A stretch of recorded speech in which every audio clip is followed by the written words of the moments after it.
Ratu, saya di sini akan memenuhi tugas UAS Ilmu Politik yang diampu oleh Bapak Berbo. Nah, saya di sini akan mempresentasikan masa Orde Lama sampai reformasi. Nah, yang pertama Orde Lama. Orde Lama adalah istilah yang merujuk pada periode pemerintahan di Indonesia dari kemerdekaan pada tahun 1945 hingga runtuhnya kekuasaan Presiden Soekarno pada tahun 1966. Periode ini ditandai oleh upaya membangun negara yang baru merdeka, tantangan politik dan ekonomi, serta perubahan sosial yang signifikan. Era Orde Lama yang berlangsung setidaknya 22 tahun.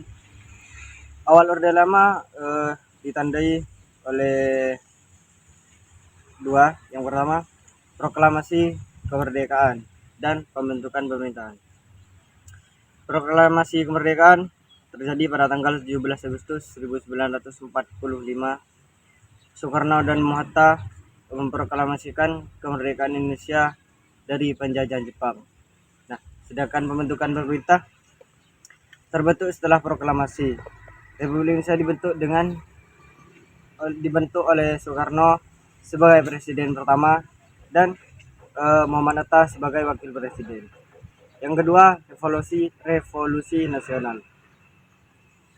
Indonesia perang kemerdekaan. Indonesia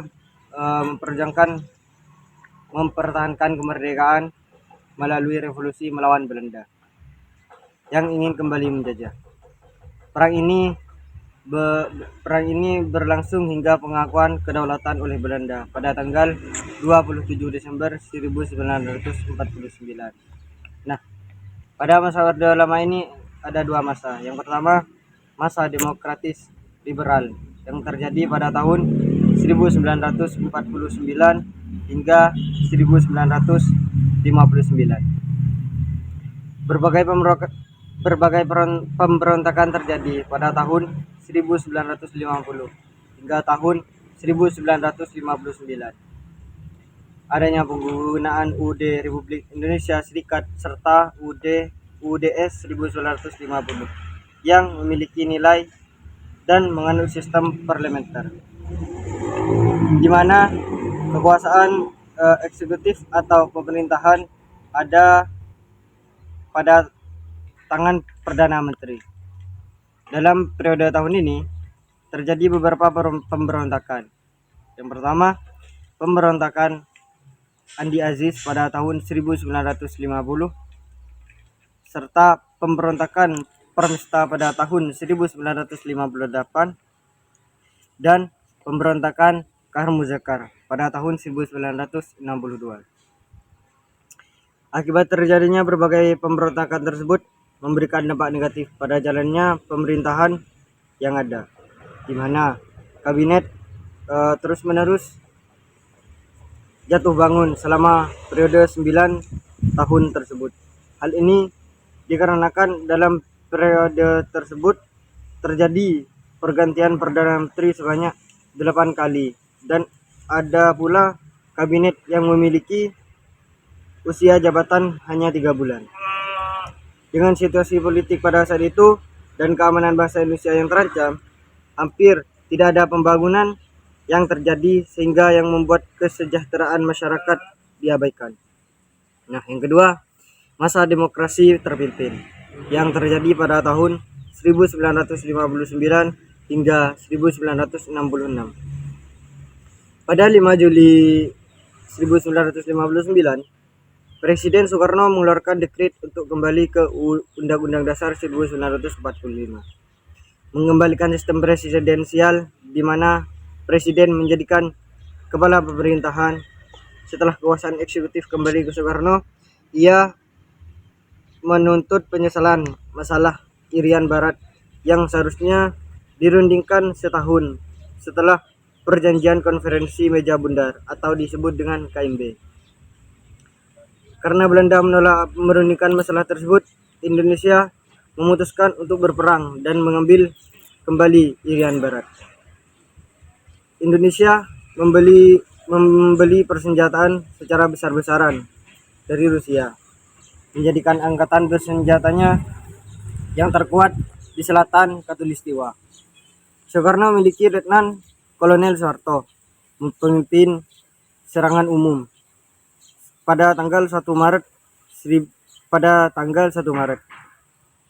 sebagai Panglima Mandala pembebasan Irian Barat pada Maret 1962. Persiapan perang berakhir dengan penyelesaian masalah Irian Barat melalui perundingan di PBB. Setelah itu, Indonesia mempersiapkan diri untuk perang melawan Malaysia yang dianggap sebagai negara boneka buatan Inggris. Selama masa jabatannya, Presiden Soekarno mengalami 7 kali percobaan pembunuhan yang menggambarkan ketidakamanan saat itu. Yang percobaan pertama terjadi pada 30 November 1957 di perguruan Cigini, saat beberapa granat meledak menewaskan 3 orang termasuk pengawal presiden. Percobaan yang kedua terjadi pada tanggal 9 Maret 1960. Terjadi ledakan tembakan Cannon 23 mm dari pesawat MiG-17 yang hampir mengenai meja kerja presiden. Percobaan yang ketiga pada April 1960. Granat dilempar oleh anggota DI atau TLL saat mobil presiden melewati jembatan, namun tidak mengenai presiden. Percobaan keempat dan kelima terjadi di Makassar pada tahun 1960 melalui pelemparan granat dan penembakan mortir yang dikenal sebagai peristiwa Mandali. Percobaan keenam oleh anggota DI atau TLL Bakrum yang menembak presiden di halaman istana saat salat Idul Adha, tetapi pelurunya meleset. Percobaan ketujuh pada Desember 1964. Granat dilempar ke mobil presiden di Cimanggis, namun tidak mengenai sasaran. Akhir Orde Lama. Peristiwa G30 SPKI pada 30 September 1965. Terjadi kudeta yang gagal yang diduga dilakukan oleh PKI. Peristiwa ini diikuti oleh pembantaian massal terhadap anggota dan simpatisan PKI. Yang kedua, naiknya Soeharto. Setelah G30 SPKI, Soeharto, seorang jenderal angkatan darat, mengambil alih kekuasaan melalui Super Semar atau Surat Perintah 11 Maret 1966 yang diberikan oleh Soekarno. Yang ketiga, keputusan MPRS.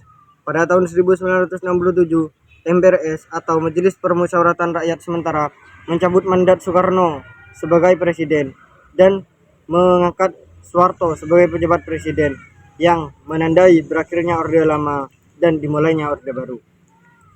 Yang kedua, Orde Baru. Orde Baru adalah periode pemerintahan di Indonesia yang dimulai pada tahun 1966 setelah Soeharto mengambil alih kekuasaan dari Presiden Soekarno hingga jatuhnya Soeharto pada tahun 1998. Penamaan Orde Baru ini digunakan sebagai perbandingan dengan masa sebelumnya, yaitu Orde Lama. Pada masa Orde Baru, sistem pemerintahan Indonesia masih menggunakan sistem presidensial dengan presiden sebagai kepala eksekutif dan berbentuk republik berlandaskan UUD 1945. Menurut Ensiklopedia Britannica 2015, pemerintah saat itu menekankan stabilitas nasional, rehabilitasi ekonomi, serta fokus pada solusi budaya. Demokrasi Indonesia mengalami kemajuan, terlihat dari penurunan inflasi dan stabilnya mata uang. Namun, kekuasaan penuh berada di tangan presiden yang akhirnya menyebabkan runtuhnya Orde Baru akibat krisis moneter tahun 1997. Krisis ini memperburuk ekonomi Indonesia, meningkatkan korupsi, kolusi, nepotisme atau yang disingkat dengan KKN, dan angka kemiskinan. Ketimpangan ini memicu demokrasi yang menuntut perbaikan ekonomi dan reformasi pemerintahan. Orde Baru berakhir pada tahun 1998 dengan pengunduran diri Soeharto, menandai dimulainya era reformasi. Ciri-ciri pada Orde Baru. Yang pertama, kuatnya pengaruh militer atau difungsi ABRI. Militer khususnya ABRI, Angkatan Bersenjata Republik Indonesia, memiliki pengaruh kuat dalam pemerintahan Orde Baru. Anggota militer banyak mengisi jabatan di Partai Golongan Karya yang merupakan mesin politik utama pemerintah.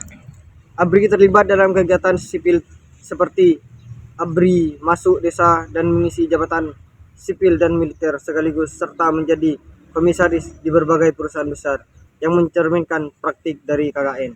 2. Terbatasnya pilihan politik. Pada awal Orde Baru, pemilu 1971 yang diikuti oleh 9 partai politik dan golongan karya. Namun, pemilu 1977 hanya diikuti oleh 2 partai politik, yaitu PDI dan PPP, serta golongan karya.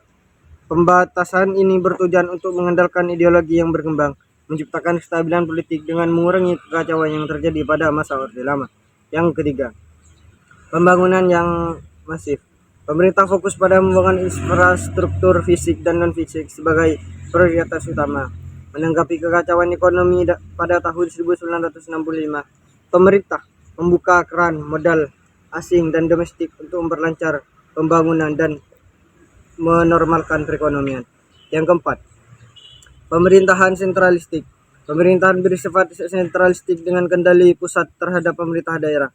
Keputusan daerah harus melalui persetujuan pemerintah pusat yang mencerminkan struktur kenegaraan yang belum merata dan setara di berbagai daerah.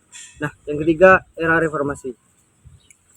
Masa reformasi Indonesia dimulai pada tahun 1998, ditandai dengan peralihan dari pemerintahan Orde Baru di bawah Soeharto ke masa yang lebih demokratis. Reformasi ini dimulai ketika B.J. Habibie mengganti Soeharto yang mundurkan diri di era reformasi, bertujuan untuk menciptakan kehidupan yang lebih demokratis dan membuka peluang perubahan. Penyebab terjadinya reformasi. Yang pertama, berbagai krisis Indonesia mengalami berbagai krisis di bidang politik, ekonomi, hukum, sosial, dan kritis kepercayaan terhadap pemerintah. Yang kedua, penyalahgunaan kekuasaan. Kegiatan ekonomi dan pembangunan tidak diimbangi dengan integritas pelaksanaan pemerintahan, menyebabkan penyelewengan, penyimpangan, pemerintahan otoriter, dan praktik KKN, yaitu korupsi, kolusi, dan nepotisme. Langkah-langkah dalam reformasi. Yang pertama, reformasi pemerintahan B.J. Habibie melakukan reformasi besar-besaran pada sistem pemerintahan yang menekankan keterbukaan dan demokrasi. Yang kedua, kebebasan partai politik. Partai politik independen tidak lagi dipengaruhi oleh kekuasaan militer, memungkinkan mereka untuk beroperasi secara lebih lanjut. Yang ketiga, pemberdayaan masyarakat. Masyarakat sipil diberdayakan melalui penyampaian informasi serta transparan yang mendorong partisipasi aktif dalam proses politik. Yang keempat, pemberdayaan pemilu langsung, penerapan pemilu langsung untuk memilih presiden, wakil presiden, dan kepala daerah. Dan anggota DPR yang pertama kali dilaksanakan pada tahun 2004, memberikan rakyat kesempatan untuk memilih pemimpin mereka secara langsung. Masa reformasi ini menandai perubahan signifikan dalam struktur politik dan pemerintahan Indonesia, membuka jalan bagi demokrasi yang lebih stabil dan partisipasi. Demokrasi yang ada pada saat itu kemudian berkembang dengan adanya kesadaran masyarakat dalam kehidupan perpolitikan nasional. Tujuan adanya reformasi. Yang pertama, penataan struktur pemerintahan dan kenegaraan. Masa reformasi bertujuan untuk menata kembali segala struktur pemerintahan dan kenegaraan, termasuk perundang-undangan serta konstitusi yang menyimpang dari tujuan dan cita-cita yang diharapkan seluruh masyarakat Indonesia.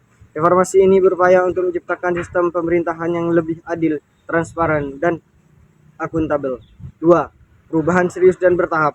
Reformasi dilakukan secara serius dan bertahap untuk menemukan berbagai nilai baru dalam kehidupan masyarakat berbangsa dan bernegara, yang melibatkan perubahan mendasar dalam cara kerja pemerintahan dan interaksi antara pemerintah dan masyarakat, guna menciptakan tatanan yang lebih baik dan sesuai dengan prinsip-prinsip demokrasi. Yang ketiga, perbaikan di berbagai bidang kehidupan. Masa reformasi bertujuan untuk memperbaiki berbagai bidang kehidupan, termasuk politik, ekonomi, sosial, dan budaya, serta pertahanan dan keamanan. Tujuannya adalah untuk menciptakan kondisi yang lebih stabil dan berkelanjutan yang dapat meningkatkan kesejahteraan masyarakat secara keseluruhan. Yang keempat, Penghapusan kebiasaan dan cara hidup yang tidak sesuai. Salah satu tujuan utama reformasi adalah menghapus dan menghilangkan berbagai kebiasaan dan cara hidup masyarakat Indonesia yang tidak sesuai dengan hukum yang ada, seperti KKN, korupsi, kolusi, dan nepotisme, kekuasaan yang otoriter, serta berbagai penyimpangan dan penyelewengan oleh oknum yang tidak bertanggung jawab. Reformasi ini bertujuan untuk menciptakan budaya pemerintahan dan masyarakat yang lebih bersih, transparan, dan bertanggung jawab. Mungkin cukup sekian presentasi yang dapat saya sampaikan. Kurang lebihnya mohon maaf. Wassalamualaikum warahmatullahi wabarakatuh.